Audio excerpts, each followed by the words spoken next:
नमस्कार विद्यार्थी मित्रांनो, माझं नाव सुहास भिसे. स्वागत आहे तुमचं सर्वांचं परत करंट अफेअर्स मराठी या आपल्या मायबोली भाषेतील एज्युकेशनल यूट्यूब चॅनलमध्ये. विद्यार्थी मित्रांनो, आज आहे 10 जुलै 2025. आजच्या दिवसाचे जेवढेही चालू घडामोडीचे महत्त्वाचे टॉप प्रश्न बनत असतील ते सर्व प्रश्न आपण या व्हिडिओच्या माध्यमातून पाहणार आहोत. तरी सर्वप्रथम आपण जर नवीन असाल, पहिल्यांदा या चॅनलवरील व्हिडिओ पाहत असाल तर चॅनलला या ठिकाणी अवश्य सबस्क्राईब सुद्धा करून घेऊ शकता. ठीक आहे, चला तर मग आपण आजच्या व्हिडिओला सुरुवात करूया. त्या अगोदर कालच्या व्हिडिओमध्ये जो काही शेवटचा प्रश्न विचारला होता त्या प्रश्नाचं उत्तर जाणून घेऊया. काय होता प्रश्न?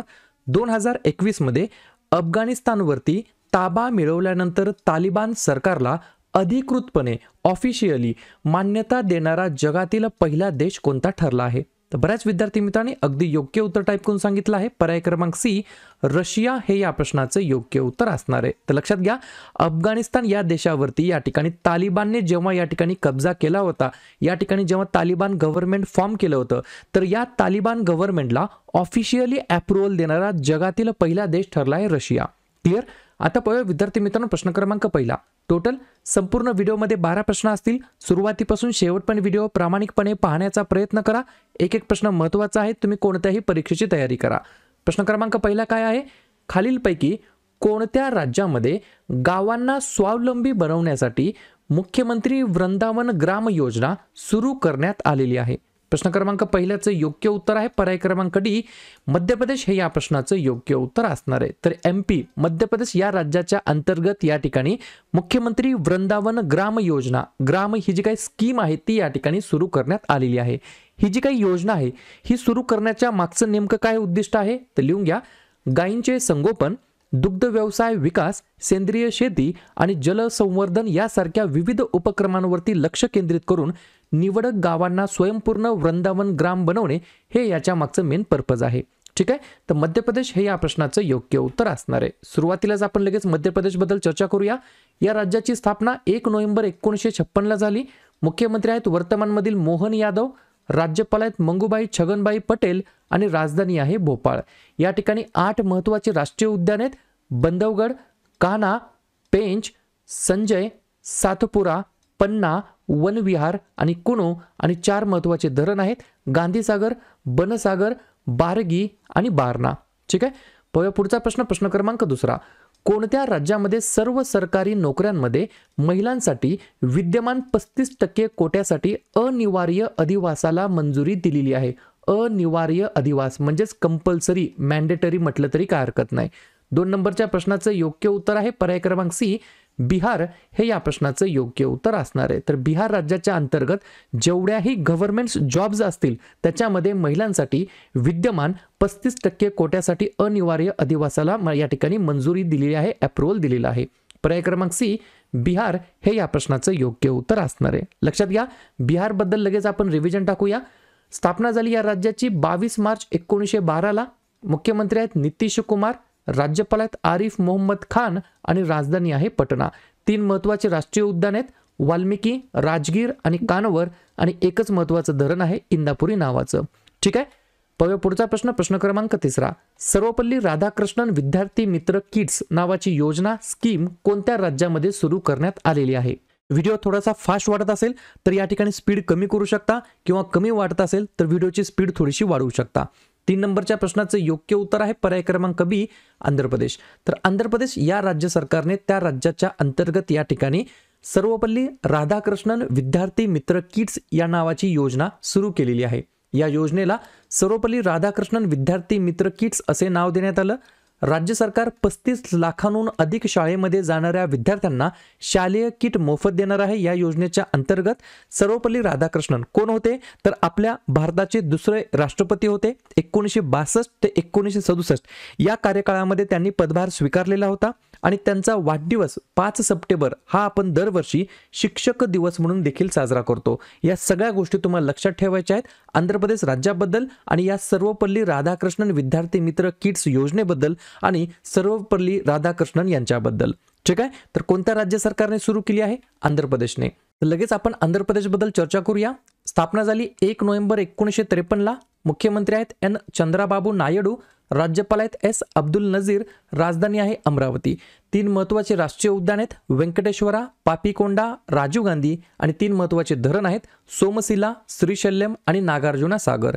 एक महत्त्वाचं या ठिकाणी ठिकाण आहे सतीश धवन स्पेस सेंटर, जे की श्रीहरिकोटा या ठिकाणी स्थित आहे. हे देखील आंध्र प्रदेश राज्याच्या अंतर्गत स्थित आहे. क्लिअर. पुढचा प्रश्न क्रमांक 4 महत्त्वाचा प्रश्न आहे, 100% विचारला जाणार. अलीकडेच कोणत्या देशाचा सर्वोच्च नागरी पुरस्काराने सन्मानित करण्यात आलेला आहे? कोणाला? तर माननीय पंतप्रधान नरेंद्र मोदीजी यांना. 4थ्या नंबरच्या प्रश्नाचं योग्य उत्तर आहे पर्याय क्रमांक ए, ब्राझील हे या प्रश्नाचं योग्य उत्तर असणार आहे. लक्षात घ्या, ब्राझील देशाचा सर्वोच्च नागरी पुरस्कार काय नाव आहे? Grand collar of the nation order of the southern cross असं या ठिकाणी सर्वोच्च नागरी पुरस्काराचं नाव आहे. त्या पुरस्काराने आपले पंतप्रधान नरेंद्र मोदीजी यांना सन्मानित करण्यात आला आहे. टोटल या ठिकाणी 25 इंटरनॅशनल अवॉर्डने या ठिकाणी पुरस्कृत करण्यात आला आहे आपल्या पंतप्रधान नरेंद्र मोदी यांना. ठीक आहे. लेटेस्ट तुम्हाला सांगायचं म्हटलं 2024 पासून आतापर्यंत 2025 पर्यंत तुम्हाला खास करून लक्षात ठेवायचे आहेत. जसं की Nigeria, Dominica, Guyana, Kuwait, Barbados, Mauritius, Sri Lanka, Cyprus, Ghana आणि लेटेस्ट ब्राझील या गोष्टी तुम्हाला लक्षात ठेवायच्या आहेत रिव्हिजनच्या स्वरूपामध्ये. पाहूया पुढचा प्रश्न. रेशनसाठी फेस आयडी वापरले जाणारे किंवा वापरणारे पहिले राज्य कोणते बनलेले आहे? 5व्या नंबरच्या प्रश्नाचं योग्य उत्तर आहे पर्याय क्रमांक डी, हिमाचल प्रदेश हे या प्रश्नाचं योग्य उत्तर असणार आहे. खूप चांगली गोष्ट आहे. पूर्ण भारतभर अशा प्रकारच्या या ज्या काही इनिशिएटिव्ह आहेत ते या ठिकाणी राबवण्यात आल्या पाहिजेत. या ठिकाणी फोटोमध्ये सुद्धा तुम्हाला लक्षात आलं असेल, Himachal Pradesh becomes first Indian state to implement face authentication for ration. बरोबर. तर रेशनसाठी फेस आयडी वापरणारे पहिले राज्य सरकार ठरला हिमाचल प्रदेश. ठीक आहे. गोष्ट आहे प्रथम घटनेबद्दल. तर बाकीच्या ज्या काही प्रथम घटना आहेत त्याच्यावरती आपण एकदा रिव्हिजन टाकूया. लिहून घ्या.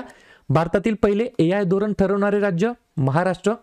स्वतःचे पहिले जैवविविधता वारसास्थळ घोषित करणारे राज्य गुजरात. भारतातील पहिल्या रोड ट्रेनचे उद्घाटन नागपूरमध्ये. विधानसभेमध्ये भाषांतर प्रणाली असणारे भारतातील पहिले राज्य उत्तर प्रदेश.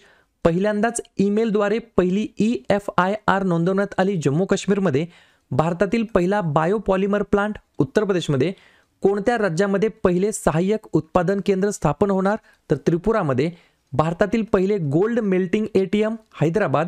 भारतातील पहिले ट्रान्सजेंडर क्लिनिक हैदराबादमध्ये. देशातील पहिल्या राष्ट्रीय सहकारी विद्यापीठाची पायाभरणी गुजरातमध्ये. आणि रेशनसाठी फेस आयडी वापरणारे पहिले राज्य ठरलं आहे हिमाचल प्रदेश. पुढचा प्रश्न. अलीकडेच भारत सरकारने जे काही प्रमुख महामार्ग आहेत त्याच्यावरील टोल टॅक्स तो किती टक्के कमी केलेला आहे? 6व्या नंबरच्या प्रश्नाचं योग्य उत्तर आहे पर्याय क्रमांक सी.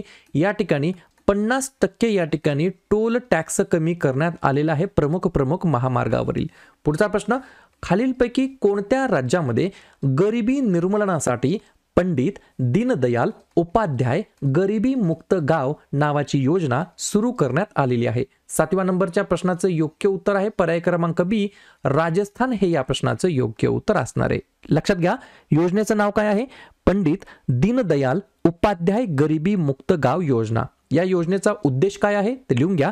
या योजनेचा उद्देश ग्रामीण भागामध्ये राहणाऱ्या गरीब कुटुंबांना आर्थिक मदत आणि स्वयंरोजगाराच्या संधी उपलब्ध करून देणे आणि या स्वयंरोजगाराच्या संधी उपलब्ध करून देऊन त्यांना स्वावलंबी बनवणे हा याच्या मागचा मेन उद्देश आहे, पर्पज आहे. तर पर्याय क्रमांक बी, राजस्थान या राज्याच्या अंतर्गत गरिबी निर्मूलनासाठी पंडित दीनदयाल उपाध्याय गरिबी मुक्त गाव नावाची योजना स्कीम सुरू करण्यात आली आहे. पुढचा प्रश्न हसायसारखा प्रश्न आहे, लक्षात घ्या. मायक्रोसॉफ्टने अलीकडेच कोणत्या देशामध्ये त्यांचा जो काही बिझनेस आहे, व्यवसाय आहे तो पूर्णपणे बंद केलेला आहे? 8व्या नंबरच्या प्रश्नाचं योग्य उत्तर आहे पर्याय क्रमांक ए, पाकिस्तान हे या प्रश्नाचं योग्य उत्तर असणार आहे. काल परवाच आपण एक न्यूज वाचली होती. पाकिस्तान कोणत्या परिषदेचं या ठिकाणी आयोजन करणार आहे, होस्ट करणार आहे, एवढंच मला तुम्ही कमेंट करून सांगायचं आहे. त्याच ठिकाणी मायक्रोसॉफ्ट काय करत आहे, त्यांचा जो काही बिझनेस आहे तो या ठिकाणी पूर्णपणे बंद करण्याचा त्यांनी निर्णय घेतलेला आहे. Microsoft is officially closing it's operations in Pakistan. इंग्रजी तर यांना कळणार नाही, तरी सुद्धा या ठिकाणी कोणी जर बघत असेल असं होऊ शकत नाही. ठीक आहे. मायक्रोसॉफ्टने पूर्णपणे या ठिकाणी व्यवसाय बंद केलेला आहे पाकिस्तान या देशातील. ठीक आहे, पाहूया पुढचा प्रश्न. प्रश्न क्रमांक 9. खालीलपैकी कोणाची आशियाई पायाभूत सुविधा गुंतवणूक बँक म्हणजेच AIIB चे नवीन अध्यक्ष म्हणून नियुक्ती करण्यात आलेली आहे? 9व्या प्रश्नाचं योग्य उत्तर आहे पर्याय क्रमांक डी, जोऊ जियाई असं त्यांचं नाव आहे. काय नाव आहे? जोऊ जियाई असं त्यांचं नाव आहे. लक्षात घ्या, AIIB म्हणजेच काय? एशियन इन्फ्रास्ट्रक्चर इन्व्हेस्टमेंट बँक, मराठीमध्ये म्हणता येईल आशियाई पायाभूत सुविधा गुंतवणूक बँक, ज्या बँकेची निर्मिती 16 जानेवारी 2016 ला झाली. मुख्यालय आहे बेजिंग, चीन या ठिकाणी, आणि एकूण या ठिकाणी मेंबरशिप जे काही कंट्रीजकडे आहेत ते टोटल आहेत 110. बरोबर. तर जोऊ जियाई असं त्यांचं नाव आहे. AIIB चे नवीन प्रेसिडेंट म्हणून त्यांची नियुक्ती करण्यात आली आहे. पुढचा प्रश्न. BSE या संस्थेचे 2025 मध्ये किती वर्ष पूर्ण झालेली आहेत? 10व्या नंबरच्या प्रश्नाचं योग्य उत्तर आहे पर्याय क्रमांक सी, तब्बल या ठिकाणी 150 वर्ष पूर्ण झालेले आहेत. कोणाचे? तर BSE या संस्थेचे. BSE म्हणजेच काय? Bombay stock exchange. BSE ची स्थापना 9 जुलै 1875 ला. वर्तमानमधील संस्थापक आहेत प्रेमचंद रॉयचंद. BSE चे MD आणि CEO आहेत सुंदर रामन राजामूर्ती. लक्षात घ्या, संस्थापक हे वर्तमानमध्ये नाहीत, हे फाउंडर आहेत अगोदरचेच प्रेमचंद रॉयचंद. नव्या बोध चिन्हाचे अनावरण करण्यात आलं 10 जुलै 2023 ला. मोटो आहे BSE चा द पॉवर ऑफ व्हायब्रन्स, आणि आशिया खंडातील सर्वात जुना हा शेअर बाजार एक्सचेंज आहे, त्याच्यामुळे या ठिकाणी प्रश्न विचारला जाऊ शकतो. पुढचा प्रश्न. महिला T20 क्रिकेटमध्ये 100 विकेट घेणारी पहिली भारतीय खेळाडू कोण बनलेली आहे? तर पर्याय क्रमांक बी, दीप्ती शर्मा. या ठिकाणी गडबडीत अनुष्का शर्मा करायचं नाही, तर दीप्ती शर्मा हे या प्रश्नाचं योग्य उत्तर आहे. हे या ठिकाणी महिला T20 क्रिकेटच्या फॉर्मॅटमध्ये 100 विकेट घेणाऱ्या पहिल्या भारतीय खेळाडू ठरलेले आहेत. शेवटचा प्रश्न. 2026च्या हॉलिवूड वॉक ऑफ फ्लेम क्लासमध्ये स्टारने सन्मानित होणारी खालीलपैकी कोणती पहिली भारतीय अभिनेत्री बनलेली आहे? तर पर्याय क्रमांक ए, दीपिका पदुकोण हे या प्रश्नाचं योग्य उत्तर असणार आहे. तर 2026च्या हॉलिवूड वॉक ऑफ फेम क्लासमध्ये या ठिकाणी स्टारने सन्मानित होणारी ही पहिली भारतीय ॲक्ट्रेस ठरलेली आहे, अभिनेत्री बनलेली आहे. त्याच्यामुळे या ठिकाणी विचारला जाऊ शकतो प्रश्न. ठीक आहे, तर अशा प्रकारे विद्यार्थी मित्रांनो हे होते आजचे 12 प्रश्न. उपक्रम कंटेंट हा जो काही प्रयत्न आपण सुरू केलाय मराठी भाषेमध्ये कसा वाटतो अवश्य कमेंट करत चला. आणि तुमच्यासाठीचा आजचा खास प्रश्न. ICCचे नवीन CEO म्हणून कोणाची नियुक्ती करण्यात आलेली आहे? सुधांशु मित्तल, संजोग गुप्ता, भूपेंद्र यादव की शैलेश सी मेहता? तर ज्या पण विद्यार्थ्यांनी या प्रश्नाचं योग्य उत्तर येत असेल त्या प्रश्नाचं उत्तर तुम्ही कमेंट बॉक्समध्ये देण्याचा प्रयत्न करा. प्रश्नाचं उत्तर चुकू द्या, बरोबर येऊ द्या, काहीच हरकत नाही. ट्राय करणं, प्रयत्न करणं सर्वात जास्त महत्त्वाचं आहे. आणि दुसऱ्या दिवशी येऊन आपण दिलेल्या प्रश्नाचं उत्तर हे बरोबर आलं की चुकलं हे दुसऱ्या दिवशी येऊन नेहमी चेक करणं, अभ्यासामध्ये कन्सिस्टन्सी मेंटेन ठेवणं हे सगळ्यात जास्त महत्त्वाचं ठरणार आहे. तर लगेच काय करूया, जुलै महिन्यातील जेवढेही महत्त्वाचे दिवस असतील त्याच्यावरती आपण एकदा रिव्हिजन टाकूया. लिहून घ्या. 1 जुलैला भरपूर दिवस असतात, जसं की राष्ट्रीय डॉक्टर दिवस, राष्ट्रीय टपाल कामगार दिवस, CA दिवस, GST दिवस, वसंतराव नाईक यांची जयंती, महाराष्ट्र कृषी दिवस आणि SBI स्थापना दिवस. 2 जुलै जागतिक क्रीडा पत्रकार दिवस, 3 जुलै जागतिक प्लास्टिक पिशवी मुक्त दिवस. या ठिकाणी जुलैमधील पहिल्या शनिवारी म्हणजे 2025 मध्ये 5 जुलैला आंतरराष्ट्रीय सहकार दिवस आहे. 11 जुलै जागतिक लोकसंख्या दिवस, 12 जुलै जागतिक मलाला दिवस, 17 जुलै आंतरराष्ट्रीय न्यायासाठी जागतिक दिवस, 18 जुलै आंतरराष्ट्रीय नेल्सन मंडेला दिवस आणि अण्णाभाऊ साठे स्मृती दिवस, 20 जुलै आंतरराष्ट्रीय बुद्धिबळ दिवस, 23 जुलै लोकमान्य टिळक यांची जयंती, 26 जुलै कारगिल विजय दिवस, 28 जुलै जागतिक निसर्ग संवर्धन दिवस आणि जागतिक हिपॅटायटिस दिवस आणि 29 जुलै आंतरराष्ट्रीय व्याघ्र दिवस. क्लिअर?